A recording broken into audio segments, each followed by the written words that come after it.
Hello everyone, welcome back to my channel and Happy New Year! Happy 2023! It's exciting that this is the first video in the new year, hoping to start it off right. If you're new here, hi, my name is Paige. I'm in my first year of my master's degree at the University of Guelph, and today I'm going to be making a video on my master's. So the process of applying to my master's, how I got into my master's, advice that I have. So I've been asked by a few of you guys on Instagram just to talk about masters and how to get in, sort of what to expect. So I'll go through my experience and what it was like applying, maybe like tips and tricks that I have. It's kind of just like my experience of how it was applying and how it was getting in. It is very intimidating when you're first applying, but trust me, it's not as bad once you get in there. Especially for my program, it's very chill. Everyone is very nice, very understanding, so it's not as intimidating as you think a master's would be. I guess I'll start with a little bit of background first. I did my undergraduate degree at the University of Guelph. I graduated from criminal justice and public policy, which is basically criminology with politics. It is under the faculty of, we call it CSAWS, the College of Social and Applied Human Sciences, but it is a Bachelor of Arts. So I graduated with a Bachelor of Arts honors, which is a 4-year degree, and you can do a Bachelor of Arts, I don't know what it's called, but just like, it's a 3-year degree, it's not an honor. So mine was a little bit weird because I'm doing my master's degree in sociology and anthropology. So at Guelph we call it the SOAN department, and I'm focusing mostly on anthropology. So this is different from my undergraduate degree because typically you see people do the same thing with their undergraduate degree as they do in the master's. So we do have a master's in criminology. It's called it's CCJP. So instead of CJPP, it's CCJP, which is like criminal something and justice, political, something like that. But I decided not to go that route. The reason for this is I actually did a undergraduate thesis. So I had talked to a professor in my 3rd year. I had taken his class and I had really liked the way that he taught. I really liked how he spoke about things, and I was interested in learning more and just trying to understand all that he was doing. And he had actually reached out to me about doing an undergraduate thesis. I didn't know it was a thing. I'd kind of heard of it in passing but didn't really know too much about it. So after a couple of meetings he asked if I wanted to do an undergraduate thesis with him. We talked about the logistics. So basically what it is a full year course. You do 2 semesters, they're both half credits. And for us it was, the first semester was basically just all research. So I used a lot of literature, meetings with him bi-weekly, just sort of a plan of what we were going to do. And then in the second semester I did all my writing, and then I did a presentation at the end. So the presentation was for undergraduates and other graduate students about basically my work, my findings, my conclusions. I think I was the only, or one of the only undergraduates to do it. There weren't that many in the department. It is a fairly small department, but then from there I had really gotten interested in doing anthropology, doing research, and so I talked to him about the possibility of applying to masters. I was also very lucky that I had him as my advisor, and he is one of the graduate coordinators, so he knew all the logistics. So he taught me, you know, how to apply, what to apply for, what the best things to do when applying were. So it was really good that he walked me through that. So I guess on applying, so I really started my application in December, I'd say. So for me it was December of 2021, and I was applying for fall of 2022. And applications were due end of January. I can't really remember, but I'd worked on my application for about a month. And so you needed to fill out the application, so answer kind of a list of questions. And you had to also have 2 academic references.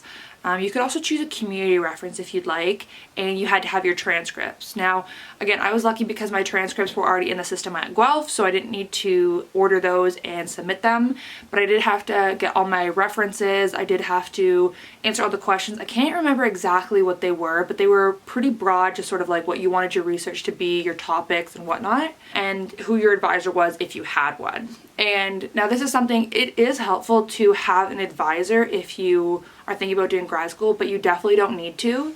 There's been a couple of people in my master's program right now that didn't have advisors going in, and after the first semester of master's they're just figuring out who their advisors are. So if you don't have an advisor, don't stress. It's not a huge deal. It is an asset because you already know what kind of research you're going to be doing. You have a clear research plan, But really the first semester of your master's is just figuring out what research you want to do. So you have an idea, you have kind of this broad theme, and then through these projects and through reading literature, talking to people, you sort of narrow it down, narrow it down, narrow it down. Another thing is when you're applying for your master's, funding and scholarships are a big part of it. So I had applied for funding that I wanted to be considered for a TA-ship, so being a teacher's assistant, and any funding that I could get. So I was lucky that I was awarded some scholarships, and then I was also guaranteed funding. So I was guaranteed funding through the TA-ship, and then I was guaranteed funding through the department. Masters are great because they do fund you. Right now, my master's is no cost to me. I'm technically making money, but that money is being used for research. So paying participants, travel, any sort of gifts or honorariums, those kind of things. And then the TA-ship is money that I can use just for paying for school, paying for any sort of things that I need. I also did apply for something called SHRC, which is the Social Sciences Research Council Award, and that is something that I applied for before my master's, but you definitely don't have to. People usually apply the first year of your master's, and it's just guaranteeing you funding to either pay for school, pay for participants, pay for travel, whatever you need it for. It's just money that's there. And then this year I'm also applying for the Ontario Graduate Scholarship. So with these, SHRC you can only get once, which is kind of sucky, but then also gives people an opportunity. So I won it last year, and now after this year, SHRC is done funding me, but then I can apply for the Ontario Graduate Scholarship, which can fund me for next year. So I'll break down kind of what the master's is. So the master's is a 2-year program. It is consecutive semesters, so you do fall, winter, summer, fall, winter, summer. And usually in the second summer is when you defend your thesis. So around August, April to August, people usually defend. You can go longer if you need to, and you can go shorter. I'm doing the thesis route, so you can just do course-based, which is you take more courses and it's only a year-long master's, and you write, they call it MRP, the major research project, which is kind of like a mini thesis that you write just at the end. So it would be in April of your first and final year. But for me, it is course-based. So you take 3 courses during the first semester, 3 courses during the second semester. For us, the third course, they call it Pro Seminar, which is you don't have to do any work, it's just a pass or fail class. And you're just basically learning how to be a master's student. So they teach you about TA-ship, applying for different grants or scholarships, what to expect, finding an advisor. It's basically just like the know-how of how to do a master's. So it's a very helpful class, and it's bi-weekly, so it's not every week, but you have people come in and talk to you about their experience, things that are helpful. I actually got to present to do how to apply for SHRC. So that was really exciting. I got to speak in front of my classmates as well as the sociology and the criminology kids. And then I also got to present for scholarship stuff at one of our conferences for recruiting undergraduate students. So that was pretty cool. In the first semester, you do take 2 classes. Now this is different for everyone. This is just for the anthropology kids. For sociology, you do something different. Criminology, you do something different. And in the sciences, you do mostly lab-based work. So I can't really speak to what they're doing. I have a few friends in those in the master's and PhD program, but I don't know too much about the ins and outs. This is just for College of Arts and specifically anthropology. So we took 2 classes that had course-based work. So you do projects for them semester, you end the semester, and then you take another course, which for us is statistics or methods, and then an elective plus pro seminar. So you do that for the second semester, and basically what it is these classes are supposed to help you with, you know, writing your proposal, narrowing down what you're talking about, and then doing methods. So then by the time that the summer comes around, you're able to propose to ethics, the ethics committee, what you want to write about, and your participants sort of like your game plan, and you already have your proposal. And then summer is when you do all your research. So for us, summer is 4 months. And yeah, the idea is to just do research all summer, and then come fall, so this coming fall is going to be writing. So you don't have any courses in your second year. You're basically just writing, doing all your methods, doing all your research, transcribing whatever you need to do, and be able to defend by between April to August. Writing usually does take a long time because for some people it's over 100 pages of writing that you have to do, which is just like your theory, your proposal, your proposed work, methods, all these kind of things. And the goal is to have it published. So once you defend, it's a hope to have it published. So my undergraduate thesis was published in our library. I think you can find it online too, which is kind of cool. But this would be like an actual publication. So you might be able to get it in, like for us, it'd be Anthropologica, I think it's called, or in a journal. That's kind of like your goal. And then from there, ta-da, you're a master's student. So that's kind of like, you know, what it was my experience applying and what master's will look like. And now I'll kind of answer some of the questions that I got. So one of the major questions is, when will you hear back? And this was something that was huge for me because I was really stressed, like, when am I going to hear back? Is no answer a good answer? Is no answer a bad answer? These kind of things. So the nice part is you definitely will hear back, whether it's a yay or nay, you will hear back, which is kind of a relief because then you're not sitting there questioning like, oh, when am I going to get my answer back? So for me, I think I heard late March, early April, and that's pretty typical. So you apply end of January and then it takes them about 2 months to get back. So I had also applied for some other scholarships, so I was being considered for those as well. But it is very typical that, you know, they've got all these potential graduate students that are applying, so there's a lot of applications for them to go through. But typically, yeah, you hear back in like end of March, mid to end of March, I'd say, beginning of April. That's kind of typical times.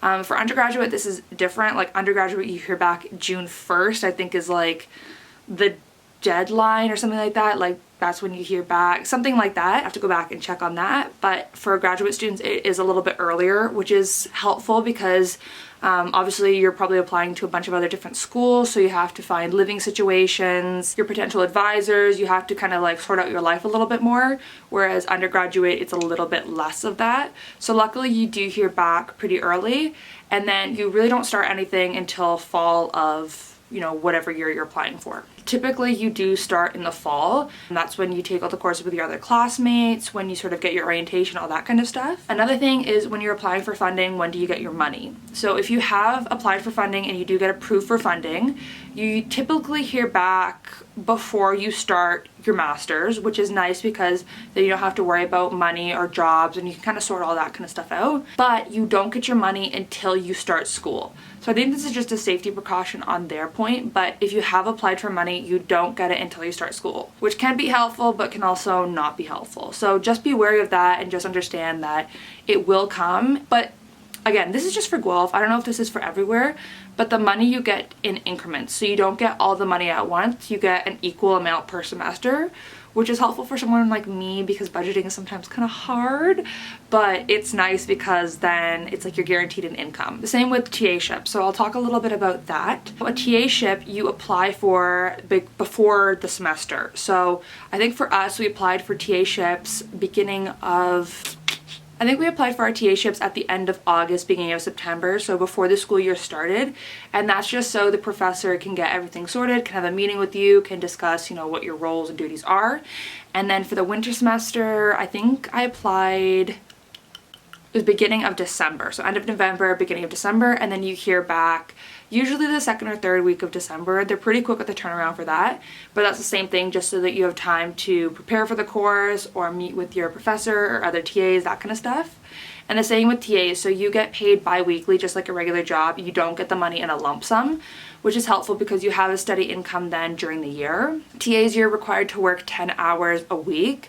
Now with this, it's not always like that. Sometimes you kind of back your hours, so you won't be working, you know, the first couple of weeks. You might work an hour or two a week, but then when it comes to when assignments are due, you'll be working say 20 to 30 hours that week. And your hours do even out, but they're not always equal. So luckily for us, we don't have to submit timesheets. They kind of just estimate like, yep, you're working 10 hours a week, we're gonna pay you for such. But keep track of your hours because they do fluctuate, like there are high times and low times, and it is a possibility for you to go over. So TAs, you do a half credit. Some people do 2 courses, some people do like a 0.75 credit, some people even do 0.25. So that means they're working like a quarter as much. And there's also a ranking. I'm not too sure with how that works. I think it's just like if you're higher in the ranking, so if you're like a second year student or you have more experience, then you'll be higher on the list to get that TA-ship.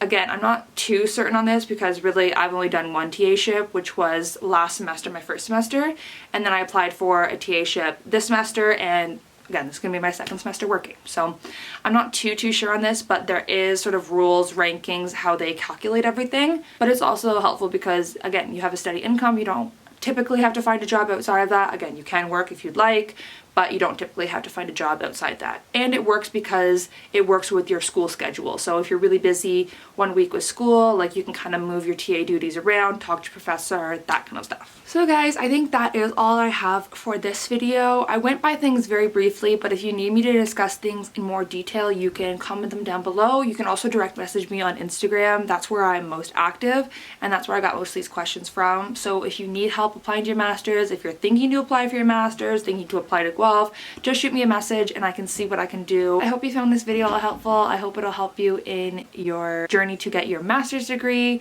Again, if you have any questions, leave them down below. I'll be happy to answer them, and I'll see you guys next time. Bye!